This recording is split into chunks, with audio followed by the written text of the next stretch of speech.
പോണേ അത് over power, ഇത് ഒട്ടും പവർ ഇല്ലാത്ത ഫീല്. അങ്ങനെ സത്യം പേടിയുണ്ടായിരുന്നു. പേടിയോട് കൂടിയാണ് പോയി വണ്ടി എടുത്തത്. വണ്ടി കണ്ടപ്പോൾ തന്നെ എൻ്റെ പകുതി ജീവൻ പോയി.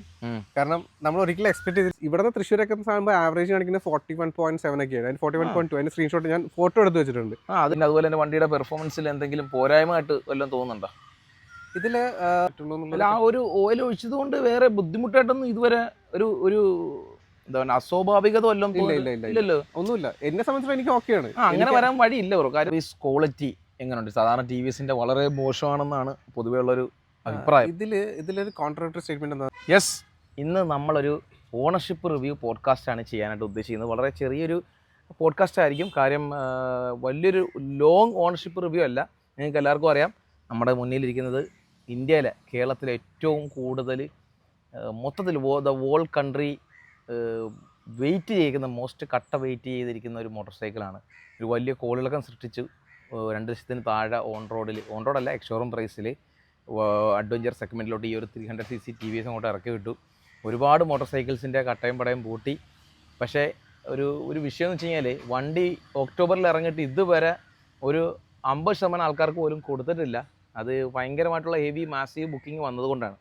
അപ്പോൾ വണ്ടി വാങ്ങാൻ നിൽക്കുന്ന ആൾക്കാർക്കും വണ്ടി ബുക്ക് ചെയ്തിട്ട് നിൽക്കുന്ന ആൾക്കാർക്കും വേണ്ടിയിട്ട് ഉപകാരപ്രദമായിട്ടുള്ള ഈ ഒരു വണ്ടിയുടെ ഒരു ഓണർഷിപ്പ് റിവ്യൂ നമ്മൾ ചെയ്യാനായിട്ട് ഉദ്ദേശിക്കുകയാണ്. ഇപ്പോൾ കേരളത്തിൽ തന്നെ വൺ ഓഫ് ദ ഫസ്റ്റ് കസ്റ്റമറാണ് ആർട്ടിക്സിൻ്റെ പേര് പറഞ്ഞോ? കിരൺ ബ്രോ ആണ് നമ്മുടെ കൂടെ എന്നുള്ളത്. അപ്പോൾ ആർട്ടിക്സിൻ്റെ ആ ഒരു അനുഭവം പങ്കുവയ്ക്കാൻ വേണ്ടിയിട്ട് പോവുകയാണ്. വണ്ടി സത്യം പറഞ്ഞാൽ റൈഡ് റിവ്യൂ ചെയ്യുന്നതിന് മുമ്പായിട്ട് തന്നെ ഈ ഒരു റിവ്യൂ ചെയ്യാനായിട്ടുള്ള കാരണം ഞാനും ഒരു കൺഫ്യൂഷനിലാണ്.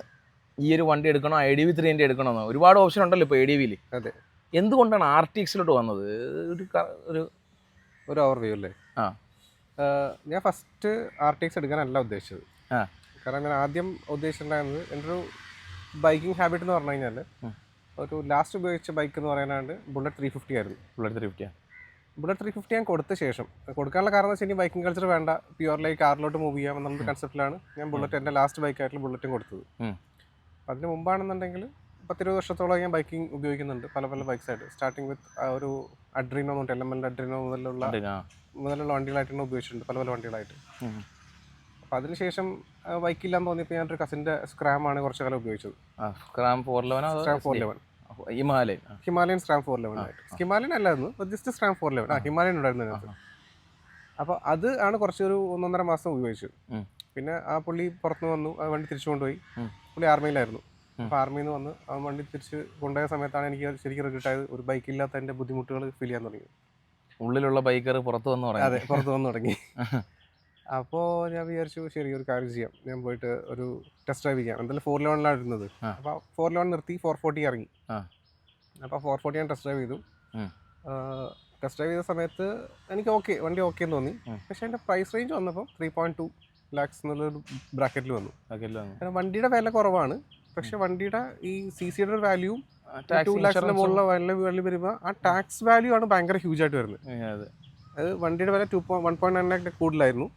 അലോങ് വിത്ത് 440cc ആ ടാക്സ് സ്ട്രക്ചർ മാറി, 40% ടാക്സ് സ്ട്രക്ചർ മാറി.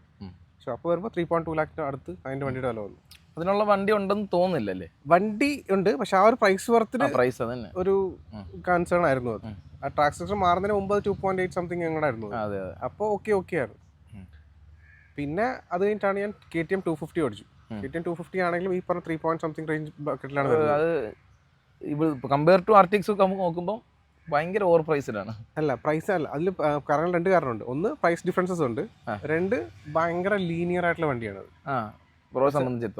എന്നെ സംബന്ധിച്ചിടത്തോളം ഭയങ്കര ലീനിയർ എന്ന് പറഞ്ഞാൽ ഭയങ്കര ലീനിയർ. ഒരു ത്രോട്ടിൽ ചെയ്താൽ പോലും അവൻ്റെ ഒരു ഇഷ്ടപ്രകാരം വരുള്ളൂ, നമ്മുടെ ഇഷ്ടപ്രകാരം വരത്തില്ല. ആ ഒരു ഡിഫറൻസ് ഉണ്ടാകും. അപ്പം അവരുടെ റെക്കമെൻഡേഷൻ പ്രകാരം ഞാൻ 390 ഓടിച്ചു നോക്കി. 390 ഓടിച്ചപ്പോൾ ബൈക്ക് എന്നെ കൊണ്ട് പറന്ന പോലെ, അത് ഓവർ പവർ, ഇത് ഒട്ടും പവർ ഇല്ലാത്ത ഫീൽ, അങ്ങനെ ഫീലായി. അപ്പോൾ ഞാൻ പറഞ്ഞു, KTMനോട് പറഞ്ഞു ഞാൻ വെയിറ്റ് ചെയ്യും, ഞാൻ നോക്കാമെന്ന് പറഞ്ഞ് ഞാൻ അഡ്വാൻസ് ചെയ്യാനായിട്ട് 1 ആഴ്ച ബാക്കിലാണ് ഈ വണ്ടി ലോഞ്ച് ആവുന്നത്. അപ്പോൾ ഈ വണ്ടി ലോഞ്ച് ആയ കാര്യം ഞാൻ അറിഞ്ഞില്ല. എൻ്റെ ഒരു കൊളീഗാണ് ഈ വണ്ടി ലോഞ്ചായി ഇങ്ങനെ ഉണ്ട് എന്നൊക്കെ പറഞ്ഞിട്ട് ഞങ്ങളോട് സംസാരിച്ചത്. അപ്പോൾ പിറ്റേ ദിവസം ഞാൻ വെറുതെ അതിൻ്റെ റിവ്യൂ, ജസ്റ്റ് അവരുടെ ഓണർഷിപ്പ് റിവ്യൂസ് ഉണ്ടായിരുന്നു. ഓണർഷിപ്പ് എന്ന് പറയാൻ പറ്റില്ല, കമ്പനിയുടെ ഒരു റിവ്യൂ ഉണ്ട്, ബാർത്തുന്ന റിവ്യൂ ഉണ്ടായിരുന്നു. പിന്നെ സ്പെക്സ് ആണ്, കാര്യങ്ങളാണ്. 1.99 ബ്രാക്കറ്റിലാണ് ഇറങ്ങുന്നത്, ലോഞ്ച് ചെയ്യുന്ന രീതിയിലുള്ള ഒരു പ്രൈസ് പറഞ്ഞപ്പോഴാണ് ബുക്ക് ചെയ്തേക്കാം. അതെ, എന്തായാലും പോകണേ 2000 റീഫണ്ടബിൾ എമൗണ്ട് ആയിരുന്നു. അപ്പോൾ ആദ്യം വെബ്സൈറ്റിൽ കാണിച്ചത് 6000 രൂപയാണ്. ഉം. അപ്പോൾ അന്ന് 2000 റുപ്പീസ് അഡ്വാൻസ് ചെയ്ത് ആ ലിങ്ക് വഴി ബുക്ക് ചെയ്ത് വെച്ചു. അതിൻ്റെ ഫോളോ അപ്പ് ചെയ്തു വരുമോ എന്നുള്ള. പിന്നെ ഫോളോ അപ്പ് ആണ് 45 ഡേയ്സ് കഴിഞ്ഞിട്ട് ബാക്കിയുള്ള 60 ദിവസം വരെയും ഈ ഫോളോ അപ്പ് തന്നെയാണ്. അപ്പോൾ അവർക്കൊരു ഐഡിയ ഇല്ല വണ്ടി എപ്പോൾ വരും എന്നുള്ളത്. ഇപ്പോഴും ഐഡിയ ഇല്ല ഇപ്പോൾ ഉള്ള ആൾക്കാർക്ക് പോലും ഐഡിയ ഇല്ല എപ്പോൾ വരും എങ്ങനെ വരും എന്നുള്ള അവസ്ഥ. ശരിക്കും പറഞ്ഞാൽ ഡീലർഷിപ്പിൽ ഇത് നിസ്സഹായാവസ്ഥയാണ്. പരമാവധി നേരത്തെ കൊടുത്തോണ്ടിരുന്ന ഷോറൂമുകൾ പോലും, അത് ഇപ്പോൾ Kottayam T V S, Cochin T V S, ഏതൊരു ടോപ്പ് ടി വി എസിന്റെ ഡീലർഷിപ്പ് എടുത്ത് നോക്കിയാലും ഇവർക്ക് ആർക്കും വണ്ടി കൊടുക്കാനില്ല. വന്ന സ്പോട്ടിൽ തന്നെ പോവുകയാണ്. കാര്യം കമ്പനി ഫാക്ടറിയിൽ നിന്ന് വണ്ടി വന്നാലേ കസ്റ്റമറിന് കൊടുക്കാൻ പറ്റത്തുള്ളൂ. അതിന്റെ കാരണം എന്താണെന്ന് ഇതുവരെ വ്യക്തമായിട്ടില്ല. എനിക്ക് തോന്നുന്നു മേ ബി പെർഫെക്റ്റ് ആയിട്ട് ഇറക്കാനായിട്ടായിരിക്കണം. അല്ല, കാരണം കമ്പനിയിൽ അവർ ഒരു വണ്ടി ഇന്ന ആൾക്ക് എന്ന് പറഞ്ഞിട്ട് അവിടെ നിന്ന് അലോക്കേറ്റ് ചെയ്തിട്ടാണ് ഷോറൂമിന് കൊടുക്കുന്നില്ലേ. അപ്പോൾ ആ പെർട്ടിക്കുലർ വ്യക്തി എടുക്കാൻ തയ്യാറല്ല എന്നുണ്ടെങ്കിൽ മാത്രമേ നെക്സ്റ്റ് അത് തിരിച്ച് കമ്പനിക്ക് അയക്കണം. ഇന്നാൾ എടുക്കാൻ തയ്യാറല്ല എന്ന് അയക്കുമ്പോൾ കമ്പനി തിരിച്ചയക്കും, അടുത്ത ആൾക്ക് അലോട്ട് ചെയ്യും. ഷോറൂമിന് അലോട്ട് ചെയ്യാനുള്ള പെർമിഷൻ ഇതുവരെ കിട്ടിയിട്ടില്ല. അപ്പം ടി വി എസ് തന്നെ അവർ അലോട്ട് ചെയ്യും എങ്ങനെ വേണം എന്ത് വേണം എന്നുള്ള രീതിയിൽ. ഇത് ഞാൻ ടി വി എസിൻ്റെ ടീമായിട്ട് സംസാരിച്ചായിരുന്നു എൻ്റെ ഫസ്റ്റ് സർവീസിൻ്റെ സമയത്ത്. അപ്പോൾ അതിലോട്ട് ഞാൻ വരാം. അപ്പോൾ അങ്ങനെ വണ്ടി 60ാമത്തെ ദിവസം എനിക്ക് വണ്ടി കൈ കിട്ടി. ബുക്ക് ചെയ്ത് ഒക്ടോബർ 16 ബുക്ക് ചെയ്തു, 17 ബുക്ക് ചെയ്തു, ഡിസംബർ 17 വണ്ടി എൻ്റെ കൈ കിട്ടി. എക്സാക്ട്ലി 60 ദിവസമായി. 60 ദിവസം എടുത്തിട്ടാണ് ഫസ്റ്റ് കസ്റ്റമറിന് വണ്ടി കിട്ടിയത്. അപ്പോൾ എങ്ങനെയുണ്ട് വണ്ടിയുടെ ആ ഒരു അനുഭവം നോക്കാനാണെങ്കിൽ ആ കമ്പയർ ടു 250, 390യുടെ ആ ഒരു ഗ്യാപ്പിൽ ഒന്ന് പവർ കൂടുതൽ ഒന്ന് പവർ കുറവായിട്ട് തോന്നി. അപ്പോൾ ആർട്ടിക്സിലോട്ട് വന്നപ്പോൾ അത് നികത്തിയിട്ടുണ്ട്. അതിൻ്റെ നടുക്ക് രസകരമായ സംഭവമാണ്. ഈ ആർട്ടിക്സിൽ ഞാൻ ടെസ്റ്റ് ഡ്രൈവ് പോലും ചെയ്തിട്ടില്ല. അപ്പോൾ എനിക്ക് നല്ലൊരു പേടി ഉണ്ടായിരുന്നു. ഈ വണ്ടി എങ്ങനെ ഉണ്ടാവും എന്നറിയില്ല. 250 പോലെ ആയിരിക്കുമോ, അല്ലെങ്കിൽ സ്ക്രാമിൻ്റെ ഫെസിലിറ്റി ആയിരിക്കുമോ, അല്ല 390 ആയിരിക്കുമോ. സോ 390യുടെ അഗ്രസീവ്നെസ് എന്തായാലും ഉണ്ടാവില്ല എനിക്ക് ഉറപ്പായിരുന്നു. ഈവൻ ദോ ചെറിയ എഞ്ചിനാണ്. അപ്പം ആ ഒരു ധൈര്യം. പക്ഷെ 35 bhp പവർ എന്ന് പറയുന്നത് അത്യാവശ്യമായിട്ടുള്ള പവറുണ്ട്. സത്യം പേടി ഉണ്ടായിരുന്നു. പേടിയോടുകൂടിയാണ് പോയി വണ്ടി എടുത്തത്. വണ്ടി കണ്ടപ്പോൾ തന്നെ എൻ്റെ പകുതി ജീവൻ പോയി. കാരണം നമ്മൾ ഒരിക്കലും എക്സ്പെക്ട് ചെയ്തില്ല ഇത്രയും സൈസ് ഉണ്ടായിരിക്കും. ഞാൻ നേരിട്ട് കണ്ടപ്പോൾ സത്യം പറഞ്ഞാൽ നമ്മൾ ഫോട്ടോയിൽ കാണുന്ന പോലെയല്ല ഗൈസ്, നിങ്ങൾ ഈ വീഡിയോ കാണുന്നത് പോലും അല്ല. നല്ല സൈസ് ഉണ്ട്. നമ്മളിപ്പോൾ ഒരു 300cc ലെവലോളം നിന്ന് നോക്കുന്ന സമയത്ത് നല്ലൊരു ബിഗർ ബൈക്ക് തന്നെ, ഭയങ്കര ബിഗറാണ്. അപ്പം പിന്നെ എനിക്ക് സംശയം കാലെത്തുന്നുണ്ടായിരുന്നു. പിന്നെ നോക്കിയപ്പം കാലെത്തുന്നുണ്ട്. 5.8 ആണ് എൻ്റെ ഹൈറ്റ്. സോ കാലക്കെത്തുന്നുണ്ട്, കുഴപ്പമൊന്നുമില്ല. ഇതിൽ അത് കഴിഞ്ഞിട്ട് ഫസ്റ്റ് ഡേ എടുത്തു, ഡ്രൈവ് ചെയ്തു. അപ്പോൾ കമ്പനി പറഞ്ഞു 1000 kilometers വരെ സൂക്ഷിച്ചൊക്കെ ഓടിക്കുക, അധികം ത്രോട്ടിൽ ചെയ്യണ്ട, ഒരു 7000 RPM താഴെ നിർത്തിയിട്ട് ഓടിച്ച് കൊണ്ടുപോയാൽ മതി എന്ന് പറഞ്ഞു. പിന്നെ ഫുൾ ഇൻസ്ട്രക്ഷൻസ് അവർ തന്നു. ഇതിന് ഡ്രൈവിംഗ് എന്ന് പറയുന്നത് വെച്ചാൽ ഈ വണ്ടിക്ക് 2 ക്യാരക്ടറുണ്ട്. അതായത് ഇപ്പോൾ കമ്പാരിറ്റീവ് ടു KTM പറയുകയാണെങ്കിൽ KTMന്റെ 250യുടെ ക്യാരക്ടറുണ്ട്, എലോങ് വിത്ത് KTM 390യുടെ ക്യാരക്ടറുണ്ട്. ഏകദേശം ആ ഒരു ക്യാരക്ടറുണ്ട്. നമുക്കൊരു നല്ലൊരു പവറും വേണമെങ്കിൽ ഫീൽ ചെയ്യാം. നമുക്ക് സിറ്റിയിലൂടെ നമുക്ക് വലിയ മടുപ്പില്ലാതെ കൊണ്ടുനടക്കുകയും ചെയ്യാം. അതെന്താ ഡിഫറൻസ് വെച്ചാൽ ഈ വണ്ടിയുടെ റൈഡിങ് മോഡ്സ് ആണ് മെയിൻ രസം. നമ്മൾ അർബൻ മോഡിൽ ഇട്ട് കഴിഞ്ഞാൽ പുള്ളി ഒരു 250 പോലെ വളരെ ശാന്തസുന്ദരമായിട്ട് ഓടും. അത് മാറ്റി നമ്മൾ ടൂറിങ്ങോ റാലിയോ മോഡ് ഇട്ട് കഴിഞ്ഞാൽ അത് ആ 390യോട്ട് വരും. പക്ഷെ 390യുടെ ആ പവർ ഇല്ലെങ്കിലും നമുക്ക് ആ ഒരു ഇനീഷ്യൽ അഗ്രഷൻ ഫീൽ ചെയ്യും. തീർച്ചയായിട്ടും ആ ഒരു കൈ കൊടുക്കുമ്പോൾ ഉള്ള ആ ഒരു ചാട്ടവും അത് തീർച്ചയായിട്ടും അർബൻ മോഡിൽ ടി വി എസിൻ്റെ ആ RTR RR ഒക്കെ ഉപയോഗിച്ചവർക്ക് അറിയാം അവരുടെ റൈഡിങ് മോഡ്സ് എത്രത്തോളം എഫക്റ്റീവ് ആണെന്നുള്ളത്. അതായത് നമ്മളിപ്പോൾ അർബനിൽ ഇട്ട് കഴിയുമ്പോൾ വണ്ടി പക്ക ബിഗിനർ ഫ്രണ്ട്ലി ആണ്. ത്രോട്ടിൽ കൊടുത്താൽ ആ ഒരു പതുക്കെ 250 കയറുന്നത് പോലെയൊക്കെ തന്നെ കാണാൻ പോകത്തുള്ളൂ. പക്ഷെ നമ്മൾ ആ ടോപ്പ് ആ ഒരു പെർഫോമൻസ് മോഡിലോട്ടൊക്കെ വരുന്ന സമയത്ത് വണ്ടിയുടെ ക്യാരക്ടർ മൊത്തത്തിലും അത് എനിക്ക് മനസ്സിലാക്കാൻ പറ്റുന്നുണ്ട്. അത് ഞാനിപ്പോൾ കുറച്ച് മുമ്പ് ഈ വണ്ടി ഒന്ന് ഓടിച്ചു നോക്കിയായിരുന്നു. അപ്പോൾ അത് ഞാൻ 2 റൈഡിങ് മോഡ് മാറ്റി നോക്കിയപ്പോൾ എക്സാക്ട് പ്രോ പറഞ്ഞ അതേ ഒരു ഫീലിംഗ് തന്നെയാണ് കിട്ടുന്നത്. പിന്നെ അതുപോലെ തന്നെ വണ്ടിയുടെ പെർഫോമൻസിൽ എന്തെങ്കിലും പോരായ്മയായിട്ട് വല്ലതും തോന്നുന്നുണ്ടോ? ഇതിൽ എനിക്കങ്ങനെ പ്രത്യേകിച്ച് ഒരു പോരായ്മയായിട്ട് വരുന്നില്ല. നമ്മളിപ്പം ഷോർട്ട് സ്ട്രെച്ച് ചെയ്യുകയാണെങ്കിലും നമുക്ക് ലോങ് സ്ട്രെച്ച് ചെയ്യണമെന്നുണ്ടെങ്കിലും കറക്റ്റ് നമ്മൾ മോഡ് സ്വിച്ച് ചെയ്ത് ഓടിച്ചു കഴിഞ്ഞാൽ നമുക്ക് വണ്ടി കറക്റ്റായിട്ട് കൊണ്ടുനടക്കാൻ പറ്റും. മോഡ് സ്വിച്ച് ചെയ്യാന്നുള്ളത് വളരെ മാൻഡേറ്ററി ആയിട്ടുള്ള കാര്യമാണല്ലേ. അതായത് ഇപ്പോൾ നമ്മൾ സിറ്റിയിലെ കൊണ്ടുനടക്കുക അർബനിലൊക്കെ ഇട്ട് ഓടിച്ചാൽ നല്ല അത്യാവശ്യം ഫ്യൂൽ എക്കണോമിയും കിട്ടുമെന്ന് തോന്നുന്നു. അതെ, 2 കാര്യം എന്ന് വെച്ചാൽ നമ്മളിപ്പോൾ സിറ്റിക്കകത്ത് കൊണ്ടുപോയിട്ട് ടൂറിംഗ് മോഡിലിട്ട് ഓടിക്കാന്ന് വെച്ചു, ഓടിക്കാൻ കംഫർട്ടായിരിക്കും. ഈ പറഞ്ഞ പോലെ മൈലേജ് എന്നുള്ള സാധനം ഇച്ചിരി താഴും കമ്പയർ ടു ഇപ്പം 250cc ADV ആയിട്ട് കമ്പയർ ചെയ്യുന്ന സമയത്ത്. അതുപോലെ തന്നെ മൈലേജ് ഒരു എങ്ങനെ ഇപ്പം ബ്രോ റീസെൻ്റ്ലി ഒരു ട്രിപ്പൊക്കെ പോയിട്ട് വന്നില്ല? ഞാൻ മൊത്തം 3 ട്രിപ്പ് റൈഡ് ചെയ്തിട്ടുണ്ട്. ഒന്ന് ഫസ്റ്റ് ട്രിപ്പ് ഞാൻ സാധാരണ ഒരു കാർ ആക്സസറി ആയിട്ട് ഇവിടെ നമ്മുടെ തൊടുപുഴ വരെ ഒന്ന് നോർമൽ റോഡിൽ ഡ്രൈവ് ചെയ്തായിരുന്നു. രണ്ടാമത്തത് ട്രിപ്പാണ് ഞാൻ ശരിക്കും ഹില്ല് കയറിയത്. വാഗമൺ കയറി, വാഗമണിൻ്റെ വരാട്ടുമേട് ടോപ്പിലേക്ക് കയറി. അത് വിത്ത് പില്ലിയൻ ആണ് കയറി.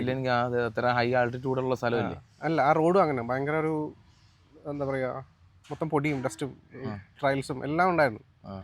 സോ അവിടെ വിത്ത് പില്ലിയൻ സിമ്പിളായിട്ട് കയറിപ്പോയി.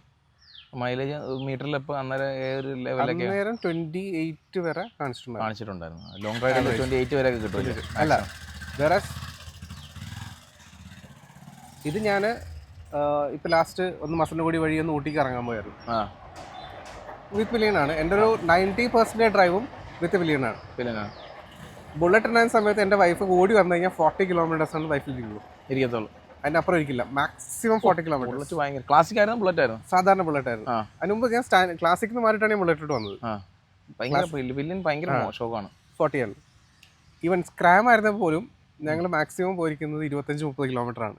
അപ്പോൾ കൊച്ചിയിൽ നിന്ന് കൺസിഡർ ചെയ്യണമെങ്കിൽ കൊച്ചിയിൽ നിന്ന് നമ്മുടെ ഫാൽക്കൺ ബീച്ച് വരെയുള്ള ദൂരം അത്രേ ഉള്ളൂ. അതിനപ്പുറത്തേക്ക് പോകാന്ന് പറഞ്ഞാൽ നടപടി ആവില്ല. 2 കാര്യങ്ങളുണ്ടെന്ന്. ഒന്ന്, അതിന്റെ ഹീറ്റിംഗ് പാർട്ട് നന്നായിട്ട് കാലി ഹീറ്റ് അടിക്കും. 2, ഈ പറഞ്ഞ പില്ലിയൻ ഒട്ടും കംഫർട്ടബിൾ അല്ല. വേറെ ഞങ്ങൾ ഇപ്പം 26-ന് 26-ാം തീയതി ഞങ്ങൾ തിരിച്ച് ഊട്ടിയിൽ നിന്ന് ഇങ്ങോട്ട് സ്ട്രെച്ച് ചെയ്ത് ട്രാവൽ ചെയ്തു. ഊട്ടിയിൽ നിന്ന് അടുത്ത് കൊച്ചി വരെ എന്നുള്ള 300 കിലോമീറ്റേഴ്സാണ്. 300 കിലോമീറ്റേഴ്സ് ഞങ്ങൾക്ക് 2 ബ്രേക്ക് എടുക്കേണ്ടി വന്നുള്ളൂ. അത്ര കംഫർട്ടബിൾ ആയിരുന്നു. ഒന്ന് രാവിലെ ബ്രേക്ക്ഫാസ്റ്റ് കഴിക്കാൻ, ഉച്ചയ്ക്ക് ലഞ്ച് കഴിക്കാൻ. അതായത് ഞാൻ ഈ സീറ്റ് കണ്ടപ്പോഴേ, വണ്ടി റിവ്യൂലൊക്കെ കണ്ട സമയത്ത് ഞാൻ ആലോചിച്ച്, അതായത് കമ്പയർ ടു ADV 390 250 ഇതിൽ നിന്നും ആർട്ടിക്സിലോട്ട് എന്നെ ആകർഷിച്ച വൺ ഓഫ് ദ ഒരു കാര്യം ഈ വണ്ടിയുടെ പില്ലിയൻ സീറ്റും അതുപോലെ തന്നെ റൈഡർ സീറ്റുമാണ്. കാരണം എന്ന് വെച്ച് കഴിഞ്ഞാൽ ഇപ്പം ഒരു പ്രായം കഴിഞ്ഞാൽ എല്ലാവരും, അപ്പോൾ എനിക്ക് അതുപോലെ കംഫർട്ട് വേണം. അപ്പോൾ എനിക്ക് മെയിനായിട്ടും പില്ലിയനും എനിക്കുണ്ട്. അപ്പം ആ പില്ലിയൻ ഇരുത്തിക്കൊണ്ട് പോകുമ്പോൾ എനിക്ക് ആ സീറ്റ് കണ്ടപ്പോഴേ എനിക്ക് മനസ്സിലായി ഇതിൻ്റെ കംഫർട്ട് ലെവൽ അതുള്ളതല്ലേ. നല്ല കംഫർട്ടല്ലേ. ഇതിൻ്റെ പുറകെ നമുക്ക് ആക്സസറീസ് ആയിട്ട് മറ്റേ റാക്കും കൂടെ വെച്ചിട്ട് അതിൻ്റെ ടോപ്പ് ബോക്സും കൂടെ വന്നു കഴിഞ്ഞാൽ ചാരിയൊക്കെ ഇരുന്ന് കഴിഞ്ഞാൽ 300 എന്നുള്ളത് വേണമെങ്കിൽ നമുക്ക് അതിനും മുകളിൽ ഓടിക്കാം. അല്ല, അത് ഓർഡർ ചെയ്തിട്ടുണ്ട്. പക്ഷെ എല്ലാത്തിനും ഡിലേ വരുന്നുണ്ട്. സാധനത്തിന് ഓരോ കോമ്പണന്റ് ആണ്. ഇപ്പൊ ഇതിനകത്ത് വെച്ചിട്ടുള്ള അഡീഷണൽ ബീക്ക് ആണെങ്കിലും, ഇതിന് വെച്ചിരിക്കുന്ന ഫെൻഡേഴ്സ്, ബാക്കിലെ റിയറിലെ ഫെൻഡർ ആണെങ്കിലും, ഈ പറഞ്ഞ നക്കിൾ ഗാർഡ് ആണെങ്കിലും എല്ലാം ഷോർട്ടേജസ് വരുന്നുണ്ട്. അത് സാഡിൽ സ്റ്റേ, പാനിയർ സ്റ്റേയും ഫ്രണ്ടിൽ ഗാർഡ് ഓർഡർ ചെയ്തിട്ട് ഏകദേശം 1 മാസം കഴിഞ്ഞു. ഇതുവരെ വന്നിട്ടില്ല. ഇതിനിപ്പോൾ എന്തായാലും ഈ ഒരു വർഷം മധ്യത്തോടു കൂടി വണ്ടി എല്ലാവരുടെയും കയ്യിൽ വിട്ടുമെന്ന് പ്രതീക്ഷിക്കുന്നു. അതുപോലെ തന്നെ വണ്ടിയുടെ ഒരു ക്വാളിറ്റിയിലൊക്കെ സാറ്റിസ്ഫൈഡ് ആണ്. അതായത് ഇപ്പം ഈ പ്ലാസ്റ്റിക് ക്വാളിറ്റി, അതുപോലെ തന്നെ സീറ്റ്, മീറ്ററിന്റെ ആ ഒരു വൈസർ, എന്തെങ്കിലും ഫെയറിംഗ് വൈബ്രേഷൻസ് വരാന്ന് വെച്ച് കഴിഞ്ഞാൽ അത് 2 രീതിയിലുണ്ട്. ഒന്ന്, നമുക്ക് പറയുന്ന പോലെ മിററിൽ എന്തായാലും ഒരു വൈബ്രേഷൻ ഫീൽ ചെയ്യും. പക്ഷെ ഒരു അനോയിങ് വൈബ്രേഷൻ ആണോ? അല്ല. പിന്നെ രണ്ടാമത് ഇവിടെ ഈ തൈസിന്റെ ഇവിടുത്തെ ഒരു ചെറിയ വൈബ്രേഷൻ വരും. പക്ഷെ അത് എഞ്ചിന്റെ റിഫൈൻമെന്റുമായിട്ട് കമ്പയർ ചെയ്യുന്ന സമയത്ത് സ്മൂത്ത്നെസിന്റെ കുറവാണോ? റിഫൈൻമെന്റിന്റെ ആവാൻ സാധ്യതയില്ല. കാരണം അതൊരു സിംഗിൾ സിലിണ്ടർ എഞ്ചിൻ ആയതുകൊണ്ട് അതിൽ നിന്ന് ഉണ്ടാവാനുള്ള ഒരു വൈബ്രേഷൻ അതിനകത്തുള്ളൂ. ഉണ്ട്.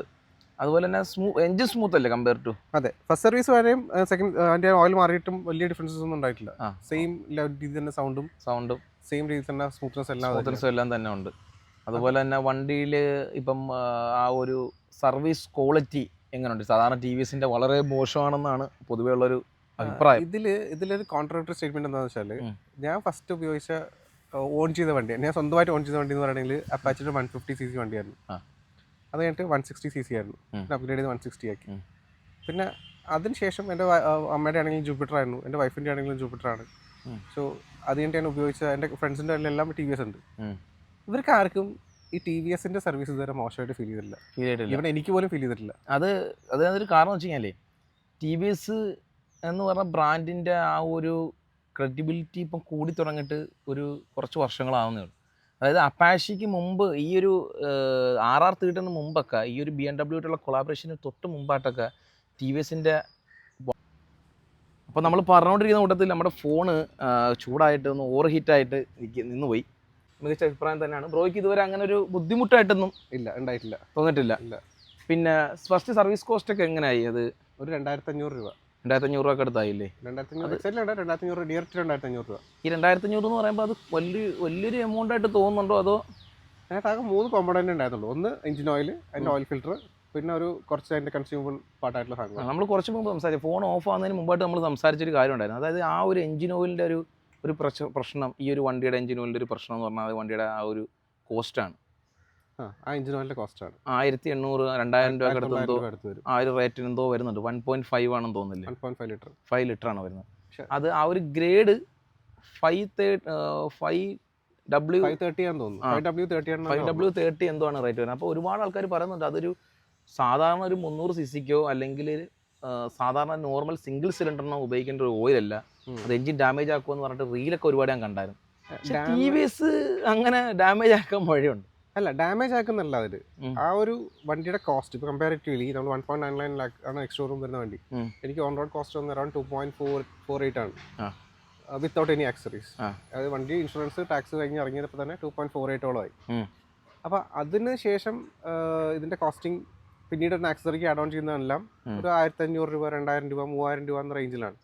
പക്ഷെ വേറെ ഇതിന്റെ service cost first free service തന്നെ ഒരു 2500 എന്ന് പറയുമ്പോൾ അതൊരു എനിക്ക് പ്രശ്നമായിട്ട് ഫീൽ ചെയ്തില്ല. പക്ഷെ വണ്ടി എടുക്കാൻ ആഗ്രഹിക്കുന്ന ഇപ്പോൾ കോളേജ് സ്റ്റുഡൻസ് പോലെ പിള്ളേർ ആണ് അങ്ങനെ എടുക്കാൻ ആഗ്രഹിക്കുന്നെങ്കിൽ അവരുടെ പാരന്റ്സ് ചിലപ്പോൾ ചോദിക്കും എന്തുകൊണ്ടാണ് ഇങ്ങനെ ഒരു കോസ്റ്റിംഗ് ഉള്ള വെഹിക്കിൾ, വണ്ടിക്ക് വില കുറവാണെങ്കിലും എന്തുകൊണ്ടാണ് ഇതിന്റെ കോസ്റ്റിംഗ് വരുന്നത് എന്നുള്ളൊരു ക്വറി അവിടെ ഉണ്ടാവാം. അതെ അതെ, അത് മാത്രമേ ഉള്ളൂ.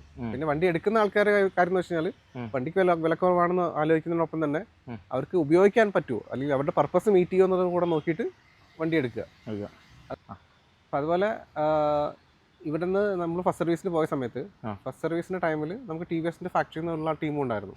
അതായത് ഡിസൈനേഴ്സും എഞ്ചിന്റെ കോമ്പണൻസിന്റെ ആൾക്കാരും വണ്ടിയുടെ സോഫ്റ്റ്വെയർ ചെയ്തിട്ടുള്ള ആൾക്കാരെല്ലാവരും ഉണ്ടായിരുന്നു. അപ്പോൾ അവരുടെ അടുത്ത് നമ്മൾ ചോദ്യം ചോദിച്ചു എന്തുകൊണ്ടാണ് ഇത്രയും ഓയിലിന്റെ കോസ്റ്റിംഗ്, എന്തുകൊണ്ടാണ് ഈ സ്പെസിഫിക്കൽ ഗ്രേഡ് എന്ന് പറയാനുള്ള കാര്യം പറഞ്ഞു. അപ്പോൾ അവർ പറഞ്ഞത് തിരിച്ചു വരാം, നമുക്ക് നെക്സ്റ്റ് ഒരു മീറ്റിംഗിൽ അതിനെക്കുറിച്ച് കൂടുതൽ ഡീറ്റെയിൽ ആയിട്ട് പറയാമെന്നുള്ളതാണ് അവർ പറഞ്ഞു നിർത്തിയിരിക്കുന്നത്. പിന്നെ അതുപോലെ ഓരോ കോമ്പോണന്റ് നമ്മൾ സാധാരണ ഒരു ബൈക്ക് ഓടിക്കുന്ന രീതിയിലല്ലാതെ എന്തെല്ലാം രീതിയിൽ നമ്മൾ മാറ്റി ഓടിക്കണം, അല്ലെങ്കിൽ അങ്ങനെയാണെങ്കിൽ മാത്രമേ നിങ്ങൾക്ക് ആ ഒരു എഫിഷ്യൻ്റ് ആയിട്ടുള്ള രീതിയിൽ വണ്ടി ഉപയോഗിക്കാൻ പറ്റുള്ളൂ എന്നുള്ള. ആ ഒരു ഓയിൽ ഒഴിച്ചത് കൊണ്ട് വേറെ ബുദ്ധിമുട്ടായിട്ടൊന്നും ഇതുവരെ ഒരു എന്താണ് അസ്വാഭാവികത വല്ലതും ഇല്ലല്ലോ? ഒന്നുമില്ല, എന്നെ സംബന്ധിച്ച് എനിക്ക് ഓക്കെയാണ്. അങ്ങനെ വരാൻ വഴിയില്ല ബ്രോ. കാര്യം വെച്ചാൽ ഈ ഇൻസ്റ്റയിൽ റീച്ച് ഉണ്ടാക്കാൻ വേണ്ടി പല ആൾക്കാരും പല രീതിയിലും പറഞ്ഞുണ്ടാക്കുന്നുണ്ട്. ഇപ്പോൾ ഒരു കമ്പനി ഒരു വണ്ടിക്ക് ഒരു കാറിന്റെ ഗ്രേഡ് കൊടുത്താൽ പോലും നമുക്ക് അത്ഭുതപ്പെടാനില്ല. കാര്യം അത് അത്ര ടെസ്റ്റ് ചെയ്ത് അവർ ആ ഒരു വണ്ടിക്ക് കൊടുക്കുന്ന ഒരു ഗ്രേഡാണ്. ഒരുപാട് ലക്ഷക്കണക്കിന് കിലോമീറ്റർ ഈ വണ്ടി ആ ഒരു ഓയിൽ വെച്ചിട്ട് ഓടിയ ഒരു വണ്ടി ആയിരിക്കണം. അത് മാത്രമല്ല BMW G310-ലും GS-ലും ഒക്കെ പണ്ട് തൊട്ടേ ആ ഒരു ഓയിലാണ് വരുന്നത്. അപ്പോൾ അതുകൊണ്ട് തന്നെ നമുക്ക് അത് മാത്രമല്ല BMW ആയിട്ടുള്ള ടി വി എസിൻ്റെ ഒരു കൊളാബറേഷൻ എന്ന് പറഞ്ഞാൽ വർഷങ്ങൾ കൊണ്ടുള്ളതാണ്. തീർച്ചയായിട്ടും ഈ വണ്ടിയുടെ development completely T V S ഇറക്കിയ ഒരു എഞ്ചിനാണ്. എന്നിരുന്നാലും BMW-ൻ്റെ ഭാഗത്തുനിന്ന് പഠിച്ച എന്തെങ്കിലുമൊക്കെ ഒരു പാഠങ്ങൾ അവർ ഇംപ്ലിമെൻറ്റ് ചെയ്തിട്ടുണ്ടാകാം. നമുക്ക് അതിനെക്കുറിച്ചൊരു ധാരണ വലുതായിട്ടില്ല. അതെ, എന്തെങ്കിലുമൊക്കെ ഒരു അതിൽ നിന്ന് എന്തായാലും പഠിച്ച പാഠം എന്തെങ്കിലുമൊക്കെ അവർ ചെയ്തിട്ടുണ്ടാകാം. ടോട്ടൽ ഓവറാൾ ബ്രേക്കിങ്ങിലൊക്കെ എങ്ങനെയാണ്? സസ്പെൻഷൻ ബ്രേക്കിംഗ് ഇതുപോലെ തന്നെയാണ്. നമ്മൾ മോഡ് ചേഞ്ച് ചെയ്തതനുസരിച്ച് ബ്രേക്കിംഗ് മാറുന്നുണ്ട്. ABS-ൽ ചെറിയൊരു ഇത് വരുന്നുണ്ട്, ഡിഫറൻസ് വരുന്നുണ്ട്. കാരണം നമ്മൾ അർബനിൽ ഇട്ട് കഴിഞ്ഞാൽ ഷാർപ്പ് ബ്രേക്കിംഗ് ആയിരിക്കില്ല, നമ്മൾ ബാക്കിലുള്ള മൂട്ടിടിക്കാത്ത രീതിയിലുള്ള സമാധാനപരമായ ബ്രേക്കിംഗ് ആയിരിക്കും. റാലി ബ്രേക്ക് ഓട്ടി കഴിഞ്ഞാൽ ചവിട്ടി അവിടെ നിൽക്കും, ഓൺ സ്പോട്ട് അവിടെ നിൽക്കും. നല്ല വേറെ ബുദ്ധിമുട്ടാണെന്ന് തോന്നുന്നില്ല. കാരണം ABS ഓഫ് ആയി പോകും. ഫ്രണ്ടിലാണെങ്കിലും ഓൺ സ്പോട്ട് കിക്ക് ചെയ്യുന്നുണ്ട്. റാലി ആണെന്നുണ്ടെങ്കിൽ നമ്മളിപ്പം റാലി മോഡിൽ അങ്ങനെ, നമ്മൾ ടൂർ മോഡിലാണെന്നുണ്ടെങ്കിൽ നമുക്ക് കുറച്ചുകൂടി അഗ്രസീവ് ആണെന്ന് വെച്ചാൽ അത്ര അഗ്രസീവ് അല്ല, ബട്ട് അർബനേക്കാളും എഫിഷ്യൻ്റ് ആയിരിക്കും. റെയിൻ മോഡിൽ നമുക്ക് ബ്രേക്ക് എനിക്ക് റെയിൻ ഉണ്ടായിരുന്നു, കാരണം ഊട്ടിയും തിരിച്ചു വരുന്ന സമയത്ത് നല്ല മഴ ഉണ്ടായിരുന്നു. കാരണം റെയിൻ മോഡിലാണ് ഫുള്ളാ ചെറു ഇറങ്ങി വന്നത്. അങ്ങനെ ഇറങ്ങി വരുന്ന സമയത്ത് പോലും ഒരു സ്ഥലത്ത് പോലും നമുക്ക് പാളത്തില്ല. പെട്ടെന്ന് തന്നെ ABS അടിച്ചോളും. ABS മാത്രമല്ല, ട്രാക്ഷൻ കൺട്രോൾ അപ്പം തന്നെ കിക്കിംഗ് ആവും. റെയിൻ മോഡ് വളരെ ഉപകാരമുള്ള ഒരു സാധനം. ഭയങ്കരമായിട്ട് പവറും കുറച്ചൊന്ന് കുറയും. വണ്ടിയുടെ പവർ അർബനേക്കാളും കൂടുതലായിരിക്കും. റെയിൻ മോഡിൽ അങ്ങനെ, പക്ഷേ റാലിനേക്കാളും കുറവായിരിക്കും. ടൂറിങ്ങിനേക്കാളും കുറവായിരിക്കും. നടുക്കിരിക്കുന്നൊരു പക്ഷെ നമുക്ക് മതി. റെയിൻ മോഡിൽ അത് കംഫർട്ടബിൾ ആണ്. സ്ലൈഡ് ചെയ്യാനുള്ള ചാൻസും അതുപോലെ തന്നെ തെന്നിപ്പോകാനുള്ള ചാൻസും ഒക്കെ വളരെയധികം കുറവാണ്. ട്രാക്ഷൻ ഒക്കെ വളരെയധികം നല്ല സെൻസിറ്റീവ് ആയിരിക്കും. പിന്നെ സസ്പെൻഷൻ ഒക്കെ എങ്ങനെ ഉണ്ട് ബ്രോ? കൊള്ളാം. സസ്പെൻഷൻ പിലിയന് ഭയങ്കര കംഫർട്ടറാണ്, ഒരു രക്ഷയില്ലാത്ത കംഫർട്ടാണ്. നമുക്ക് ചിലപ്പം റൈഡർക്ക് ചില സമയത്ത് ചില ബമ്പിന്ന് കിട്ടില്ലേ? ഇച്ചിരി ഹാർഡാണെന്നല്ലേ? ചെറിയ രീതിയിൽ. ഫ്രണ്ട് ഒരിക്കലും കിട്ടത്തില്ല. ബാക്കിൽ നിന്ന് മാത്രം ടൈപ്പ് ഓഫ്. അത് നമ്മൾ ഹമ്പ് കയറി ഇറങ്ങണമെങ്കിൽ കുഴപ്പമില്ല. ഹമ്പ് ചില കയറ്റം കയറുന്ന സമയത്താണ് ഈ പ്രശ്നം നമുക്ക് പ്രശ്നം വരുന്നത്. ഓക്കെ. അപ്പം അതുപോലെ തന്നെ വേറെ എന്തെങ്കിലും വണ്ടിയിൽ ഇഷ്ടപ്പെട്ട കാര്യങ്ങളുണ്ടോ? വണ്ടിയിൽ ഇഷ്ടപ്പെട്ട കാര്യമാണ് ഒന്ന് ഇതിൻ്റെ GTT എന്ന് പറയുന്നത്. GTT എനിക്ക് ശരിക്കും യൂസ്ഫുൾ ആയത്, ഞാൻ മസനഗുഡിയുടെ ആ ടൈഗർ റിസർവിലൂടെ കയറിയപ്പോൾ നമുക്ക് വണ്ടി 6th ഗിയറിൽ ഇട്ടിട്ട് 30 km സ്പീഡിൽ ആക്സിലറേഷനും കൊടുക്കണ്ട, ഒന്നും കൊടുക്കണ്ട, വണ്ടി ഇങ്ങനെ ഒഴുകി ഇങ്ങനെ പോയിക്കോളും. സിമ്പിളായിട്ട്. ഹമ്പ് ചാടിയാലും ലോക്ക് ആവുക, ബ്രേക്ക് ആവുക ഒന്നുമില്ല. ഹമ്പൊക്കെ ആ ഒരു സ്പീഡിൽ നമ്മൾ പോകാൻ പറ്റുകയാണെന്നുണ്ടെങ്കിൽ പക്കായിരിക്കും, സിമ്പിളായിട്ട് പോവുക, സിമ്പിളായിട്ട് പോകും. ഒഴുകി പോവുക. ശരിക്കും GTT ഉപയോഗം വന്നത് അങ്ങനത്തെ സ്ഥലങ്ങളിലായിരുന്നു. സിറ്റിയിൽ എനിക്ക് പറഞ്ഞാൽ GTT എന്ന് പറഞ്ഞാൽ കൊച്ചിൻ സിറ്റിയിൽ GTT അത്ര പ്രാവർത്തികമാണെന്ന് എനിക്ക് തോന്നുന്നില്ല. കാരണം വളരെ നെക്ക് ടു നെക്ക് ട്രാഫിക് വരുമ്പോൾ നമുക്കതൊരു ബുദ്ധിമുട്ട് വരും. ക്ലച്ച് എന്തായാലും പിടിച്ചേ പറ്റത്തുള്ളൂ. പിന്നെ അതാണ് എൻ്റെ ഒരു രസകരമായ സംഭവം. നമ്മൾ ഉദ്ദേശിക്കാത്ത സ്ഥലത്ത് നമുക്ക് GTT പോകാറുണ്ട്. അതുപോലെ അപ്പില് നമുക്ക് ചുരം ഇറങ്ങുമ്പോൾ സാധാരണ ബ്രേക്ക് ഔട്ട് ഇറങ്ങേണ്ടി വരും. ഇത് നമുക്കൊരു ആവശ്യമില്ല. ഒരു 4th-ലോ 5th-ലോ 6th-ലോ ഇട്ടിട്ട് നമ്മൾ കൈവിട്ട് കഴിഞ്ഞാൽ ആക്സിലേറ്റർ ഇട്ട് കഴിഞ്ഞാൽ സിമ്പിളായിട്ട് പോകും. അതെ. പിന്നെ ഇതിൻ്റെ രണ്ടാമത്തെ ഓപ്ഷൻ ക്രൂസ് കൺട്രോൾ. NH-ൽ കയറി ക്രൂസ് കൺട്രോൾ ഇട്ട് 50-60 സെറ്റ് ചെയ്ത് കഴിഞ്ഞാൽ അത് ആ വഴിക്ക് അങ്ങോട്ട് പോകും. നമുക്കൊരു സ്ട്രെയിനോ ഒരു എഫർട്ടോ ഒന്നുമില്ല. കാരണം കോയമ്പത്തൂർ മുതൽ തിരിച്ച് കൊച്ചി വരെ വരാൻ പറ്റില്ല, ഏകദേശം അങ്കമാലി വരെ ഞാൻ ആ ക്രൂസ് കൺട്രോളിട്ടാണ് വന്നത്. ഒറ്റ നല്ല സുഖത്തെ വരാം. അതുപോലെ ക്രൂസ് കൺട്രോളിലെ സ്പീഡ് കൂട്ടുകയും കുറയ്ക്കുകയൊക്കെ ചെയ്യാം. ഓഫ് ചെയ്യാൻ തന്നെ ക്രൂസ് കൺട്രോളിലെ സ്പീഡ് കൂട്ടുകയും ചെയ്യാം, കുറയ്ക്കുകയും ചെയ്യാം. നമുക്ക് ഇങ്ങനെ കൂട്ടി കൊടുത്തു കഴിഞ്ഞാൽ മതി, അത് കയറിപ്പോയിക്കൊണ്ടിരിക്കും. വണ്ടിയിൽ മൊത്തത്തിൽ സാറ്റിസ്ഫൈഡ് അല്ലേ? 100% സാറ്റിസ്ഫൈഡാണ്. എന്തെങ്കിലും ഒരു നമുക്ക് എടുത്തത് റിഗ്രറ്റ് ആയിട്ട് തോന്നുന്നുണ്ടോ? എനിക്ക് റിഗ്രറ്റായിട്ട് ഫീൽ ചെയ്യാനുള്ള കാര്യമില്ല. കാരണം എനിക്ക് എൻ്റെ പർപ്പസ് എല്ലാം മീറ്റ് ചെയ്തിട്ടുണ്ട്. ഡെയിലി ഓഫീസിൽ പോകാനാണെങ്കിൽ ഓക്കെ, പക്ഷേ ഞാൻ ഉപയോഗിക്കാറില്ല. ഡെയിലി ഓഫീസിൽ ഒന്നില്ലെങ്കിൽ കാറിന് പോകും, അല്ലെങ്കിൽ വൈഫിൻ്റെ സ്കൂട്ടറിന് അതിന് പോകും. മോസ്റ്റ്ലി ഞാൻ ബൈക്ക് എടുക്കുന്നത് റൈഡ്സിനാണ്. എല്ലാ ദിവസവും എല്ലാ വീക്കെൻഡും ഇപ്പം റൈഡുണ്ട്. ഇപ്പോൾ വണ്ടി എടുത്തിട്ട് ഇപ്പം 4 വീക്ക് ആവുന്നുള്ളൂ. ഈ 4 വീക്കിലും ഇപ്പം ഞാൻ എൻ്റെ നാട്ടിലൊന്ന് പോയി, പാലക്കാടാണ് നാട്. അതുപോലെ ഒരു ഫ്രണ്ടിൻ്റെ വീട്ടിലൊന്ന് പോയി, ഇപ്പോൾ ഒരു ഫംഗ്ഷന് പോയി, ഇപ്പോൾ ഒരു ലോങ് ഡ്രൈവ് ആയിട്ട് മസനഗുഡി ഊട്ടി ഇറങ്ങി വന്നു, ഒന്ന് വാഗമൺ പോയി. ഇതെല്ലാം പോയി തന്നെ ഒരു 1800 കിലോമീറ്റർ ഇപ്പം തന്നെ ആയി. കംപ്ലീറ്റ് സാറ്റിസ്ഫൈഡ് ആണ്. ക്വാളിറ്റി, സർവീസ് എല്ലാം കൊണ്ടും. അതെ. പ്രൈസും ഉണ്ട്. പിന്നെ പ്രൈസിന്റെ കാര്യം പിന്നെ പറയണ്ട, എല്ലാവർക്കും അറിയാം, നല്ല അടിപൊളി പ്രൈസിലാണ് വന്നിരിക്കുന്നത്. ഇതിൽ ഫ്യൂവലിന്റെ കാര്യം പറയാനാണെങ്കിൽ ഞാൻ ആദ്യം ഇതിനകത്ത് നോർമൽ ഫ്യൂൽ ഉപയോഗിച്ചത്. കമ്പനി ചോദിച്ചപ്പോൾ അവരും പറഞ്ഞു എനി ഫ്യൂൽ നിങ്ങളുടെ സാറ്റിസ്ഫാക്ഷൻ പോലെ ഏത് ഫ്യൂൽ ആണെങ്കിലും ഉപയോഗിക്കാം. അപ്പം ഞാൻ ആദ്യം നോർമൽ ഫ്യൂലാണ് ഉപയോഗിച്ചത്. സെക്കൻഡ് ടൈം ഞാൻ ഉപയോഗിച്ച് സ്പീഡ് അടിച്ചു നോക്കി. പ്രീമിയം പെട്രോൾ അടിച്ചു നോക്കി. അല്ല, സ്പെസിഫിക്കലി പറയാൻ കാരണമുണ്ട്. പ്രീമിയം ആണെങ്കിലും ഭാരത് പെട്രോളിൻ്റെ സ്പീഡ് ഞാൻ ഫില്ല് ചെയ്യുന്ന സമയത്ത് എനിക്ക് അത്ര ഒരു ഡിഫറൻസ് ഫീൽ ചെയ്തില്ല. അലോങ് വിത്ത് പിന്നെ ഞാൻ ജിയോയുടെ ഫ്യൂലും ഫില്ല് ചെയ്തായിരുന്നു. പക്ഷെ ജിയോയുടെ ഫ്യൂല് ഫില്ല് ചെയ്യുമ്പോൾ മാത്രം എനിക്ക് ഭയങ്കരമായിട്ട് പെട്രോളിൻ്റെ സ്മെല്ല് വരുന്നുണ്ടായിരുന്നു. ഫില്ല് ചെയ്ത് ഒന്ന് ജമ്പ് ചെയ്യുമ്പോൾ തന്നെ ഒരു ഹമ്പ് എന്തെങ്കിലും കാണുമ്പോൾ തന്നെ ആ ഒരു പെട്രോളിൻ്റെ സ്മെല്ല് വരുന്നുണ്ടായിരുന്നു. എന്തുകൊണ്ടാണെന്ന് എനിക്കറിയില്ല. അപ്പോൾ ഞാൻ കമ്പനിയോട് പറഞ്ഞിട്ടുണ്ട്. അപ്പോൾ അവരും ചെക്ക് ചെയ്തിട്ട് പറയാമെന്ന് പറഞ്ഞു. പിന്നെ ഇപ്പം ഉപയോഗിക്കുന്നത് പ്രീമിയം പെട്രോൾസ് ആണ്. അപ്പോൾ 3 സ്റ്റേറ്റിൽ നിന്ന് അടിച്ചതുകൊണ്ടും ഇപ്പം ഞാൻ കർണാടക ബോർഡർ വരെ പോയായിരുന്നു. മസനഗുഡി പോയ സമയത്ത് മസനഗുഡിയിൽ നിന്ന് കർണാടക വരെ പോയി, കർണാടകയിൽ തിരിച്ചു വന്ന് അങ്ങനെ ഊട്ടിക്കാണ് പോയത്. അപ്പോൾ അവിടെ നിന്നാണെങ്കിലും ഇല്ല, കർണാടക ഞാൻ പമ്പ് ചെയ്തിട്ടില്ല, ആ ഭാഗം നിന്ന് ഡ്രോപ്പ് ചെയ്താണ്. കർണാടകയിൽ നിന്നല്ല, കേരളത്തിൽ നിന്ന് ഞാൻ ഫില്ല് ചെയ്തു, തമിഴ്നാട്ടിൽ നിന്ന് ഫില്ല് ചെയ്തു. സോ മൊത്തം ഈ മസനഗുഡി വഴി ഊട്ടിക്ക് ഇറങ്ങി വന്ന ഒരു 750 കിലോമീറ്റർ ട്രിപ്പിൽ ഞാൻ 2000 രൂപയുടെ ഫ്യൂലായിട്ട് ഫില്ല് ചെയ്തിരിക്കുന്നു. നല്ല മൈലേജ് ഉണ്ട്. അത് ഇവിടുന്ന് തൃശ്ശൂരൊക്കെ ആകുമ്പോൾ ആവറേജ് കാണിക്കുന്നത് 41.7 ഒക്കെയാണ്. അതിന് 41.2 അതിന് സ്ക്രീൻഷോട്ട് ഞാൻ ഫോട്ടോ എടുത്ത് വെച്ചിട്ടുണ്ട്. അത് നമുക്ക് ആഡ് ചെയ്യാം. അതെ, ആ 41.2 എന്നുള്ള ആ ഒരു ആവറേജ് കാണിച്ചിട്ടുണ്ടായിരുന്നത്. പിന്നെ ടോട്ടൽ റൗണ്ട് ദ ട്രിപ്പ് ഞാൻ ഇവിടെ പോകുമ്പോൾ 3 ഘട്ട ഫ്യൂൽ ഉണ്ടായിരുന്നു, തിരിച്ചു വന്നപ്പോഴും ഓൾമോസ്റ്റ് 3 ഘട്ട ഫ്യൂലിൽ ഇവിടെ എത്തി. അപ്പോൾ 2000 രൂപ ഫ്യൂലിൽ ഈ പറഞ്ഞ 750 കിലോമീറ്റർ വിത്ത് പില്യൺ. അത്ര ഹൈ റേഞ്ച് ഒക്കെ കയറിയിട്ടും ടോപ്പ് എത്ര വരെ കയറിയിട്ടുണ്ട്? 132 വരെ കയറിയിട്ടുണ്ട്. തിരിച്ചു വരുമ്പോൾ അത് വിത്ത് പില്യൺ ആണ് 132 വരെ കയറിയത്. അത് വിത്ത് പില്യൺ എഫർട്ട്ലെസ്ലി കയറിയില്ലേ? വലിയ ക്ലൈംബിംഗ് ഒന്നും ഇല്ലാതെ കയറി. ഇല്ല. പിന്നെ ഹെഡ്ലൈറ്റ് വിസിബിലിറ്റി ഒക്കെ എങ്ങനെയുണ്ട്? നൈറ്റ് എനിക്ക് അത്ര പറയാൻ പറ്റില്ല, കാരണം എൻ്റെ ഡ്രൈവ് ചെയ്തും ഞാൻ നൈറ്റ് അല്ല മാക്സിമം ഡ്രൈവ് ചെയ്തിരിക്കുന്നത്. സിറ്റി ഡ്രൈവിന് കംഫർട്ടബിൾ ആണ്, ഇവിടുന്ന് NH ഡ്രൈവിലും കംഫർട്ടബിൾ ആണ്. റെയിൻ വെതർ എനിക്ക് അത്ര ഒരു പ്രെഡിക്റ്റബിൾ ആയിട്ട് കിട്ടിയിട്ടില്ല. കിട്ടിയാൽ മാത്രമേ നമുക്ക് പറയാൻ പറ്റുള്ളൂ. ഫോഗിലും കംഫർട്ടബിൾ ആണ്, കാരണം ഞാൻ ഇവിടുന്ന് രാവിലെ കൂട്ടിക്കുമ്പോൾ നല്ല ഫോഗ് ഉണ്ടായിരുന്നു. ഫോഗിലും വിത്തൗട്ട് ബ്രൈറ്റ് എനിക്ക് പോകാൻ പറ്റി. റെയിൻ വിസിബിലിറ്റി ഡേ ടൈം ആയതുകൊണ്ട് എനിക്ക് അത്ര ഒരു ഐഡിയ ഇല്ല. ഓക്കെ, അപ്പം നമുക്ക് അത്യാവശ്യം ഈ ചുരുങ്ങിയ സമയം, അതായത് ഒരു 1800 കിലോമീറ്റർ വണ്ടി ഓടിച്ചുകൊണ്ട് അത്യാവശ്യം വണ്ടി എടുക്കാൻ നിൽക്കുന്ന ആൾക്കാർക്കും എല്ലാത്തിനും ഉപരി എനിക്കും കൂടെ നല്ലൊരു എക്സ്പീരിയൻസ് എന്തായാലും ബ്രോ തന്നു. Thank you bro. Thank you. അപ്പം എന്തെങ്കിലും സ്പെസിഫിക് ആയിട്ട് എന്തെങ്കിലും നിങ്ങൾക്ക് ഇതിൽ എന്തെങ്കിലും പറയാൻ വിട്ടുപോയ കാര്യങ്ങൾ, വണ്ടിയുടെ കാര്യങ്ങളെ പറ്റി നിങ്ങൾക്ക് അറിയണമെന്നുണ്ടെങ്കിൽ പുള്ളിയുടെ ഇൻസ്റ്റാഗ്രാം കൊടുക്കാൻ മെസ്സേജ് ഒന്ന് ജസ്റ്റ് ഒന്ന് പുള്ളി എന്തായാലും റിപ്ലൈ തരും, സമയം കിട്ടുന്ന പോലെ. പുള്ളി ജോലിയും കാര്യങ്ങളൊക്കെ ഉള്ളതാണ്. അപ്പം അതാണ് നമ്മുടെ ഇന്നത്തെ ഈ ഒരു വീഡിയോ. RTXനെ പറ്റി എനിക്കൊരു ധാരണ കിട്ടി. ഇനിയിപ്പോൾ ഞാൻ ഈ വണ്ടി ജസ്റ്റ് ഒന്ന് ഓടിച്ചിട്ട് ഫസ്റ്റ് റൈഡ് ഇംപ്രഷൻ എന്തായാലും നിങ്ങൾക്ക് ഞാൻ എന്തായാലും തരുന്നതായിരിക്കും. അപ്പോൾ ഓൾറെഡി അത് നിങ്ങൾ കണ്ടിട്ടുണ്ടാകും. അത് കഴിഞ്ഞിട്ടായിരിക്കും നമ്മൾ ഇതിൻ്റെ ചിലപ്പോൾ അപ്ലോഡ് ചെയ്യുന്നത്. അപ്പോൾ എന്തായാലും അടുത്തൊരു വീഡിയോയിലാണ്. വീഡിയോ ഇഷ്ടപ്പെട്ട ലൈക്ക് ചെയ്യുക, ചാനൽ സബ്സ്ക്രൈബ് ചെയ്യുക. അടുത്തൊരു വീഡിയോയിലാണ്. ബൈ.